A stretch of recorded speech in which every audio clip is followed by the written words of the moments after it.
વિશ્વને ત્રણ ભાગમાં વહેંચી શકાય.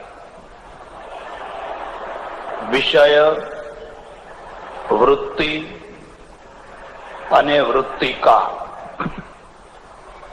આ ત્રણથી બહાર કશું જ નથી. જો વધારે કહું તો આખું બ્રહ્માંડ, આખા બ્રહ્માંડની એકે એક વસ્તુ વિષય છે.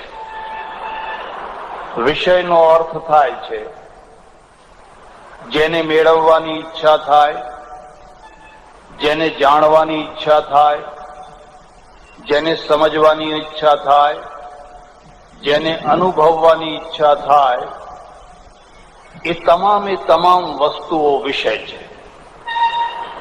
એટલે આખું બ્રહ્માંડ વિષય છે.